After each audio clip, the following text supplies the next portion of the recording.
मन के जो प्रतिकूल है वो दुख है, मन के अनुकूल ही सुख है। अगर किसी मालिन को दुर्गंध में रहना पड़े तो नरक है, और किसी दुर्गंध में रहने वाले को फूलों की सुगंध में रहना पड़े तो वो भी उसके लिए नरक। साउथ इंडिया का कोई व्यक्ति आपके यहाँ आ जाए, आप उसे रोज दाल बाटी चूरमा खिलाएं तो वो 3 दिन बाद आपके हाथ जोड़ेगा और पैरों में पड़ जाएगा और कहेगा भैया मुझे तो आप चावल खिलवा दीजिए। चाहे आप उसे 3rd क्लास इडली खिलवा दें वो उसमें खुश हो जाएगा।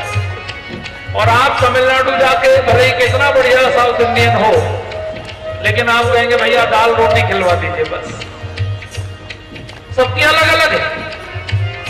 एक जगह हम कथा कर रहे थे, कर्नल साहब शाम को कथा में आते थे। हमने दोपहर में देखा, मई का महीना, दोपहर के 2 बजे लू चल रही भयंकर, और कर्नल साहब अपने सैनिकों को लेकर आए, तमाम ट्रक भर के सैनिक। हमने सोचा पता नहीं क्या हो गया, सैनिक सब ट्रक में से कूदे, लाइन अप हुए। कर्नल साहब ने कहा दौड़ो, और सैनिकों को दौड़ा दिया। और बेचारे 2 बजे दोपहर की तपती दोपहरी में लू में 5-6 किलोमीटर दौड़ के पसीना पसीना। शाम को कर्नल साहब फिर कथा में आए, साथ में चाय वाय हम लोग पी रहे थे। तो मैंने कहा कर्नल साहब आपकी इनसे कोई दुश्मनी है क्या? बोले क्यों महाराज? मैंने कहा आपको इन्हें दौड़ाना था तो सुबह दौड़ा लेते, रात को दौड़ा लेते, दोपहर में 2 बजे तपती दोपहरी लू में आपने इन सैनिकों को दौड़ाया। तो हम मुस्कुरा के बोले महाराज आपको तो कथा करनी है, हमको युद्ध करना है। और जब युद्ध होता है ना सीमा पे, तो वो जनरल लोग ऐसा तय नहीं करते कि चलो जाड़ों में लड़ेंगे। युद्ध तो तपती दोपहरी में रेगिस्तान में होता है महाराज, और -30 डिग्री के सियाचिन ग्लेशियर पर भी होता है। इसलिए सैनिक को -डिग्री का भी उतना ही अनुभव चाहिए जितना उसको तपती हुई लू में लड़ने का चाहिए। जितना पसीना बहेगा उतना खून कम बहेगा। बोले आपके लिए नरक लग सकता है, आपको कष्टकारी हो सकता है, उनके लिए कष्टकारी नहीं है, उनको इसका अभ्यास है। इसलिए किसके लिए क्या सुख है और किसके लिए क्या दुख है, ये मैन टू मैन डिफर करता है। सुख की गलियां दुख के कांटे, मन सबका आधार। सुख की गलियां दुख के कांटे, मन सबका आधार। मन से कोई बात छुपे ना, मन के नैन हजार। मन से कोई बात छुपे ना, मन के नैन हजार। जग से चाहे भागल प्राणी, जग से चाहे भागल प्राणी, मन से भाग न पाए।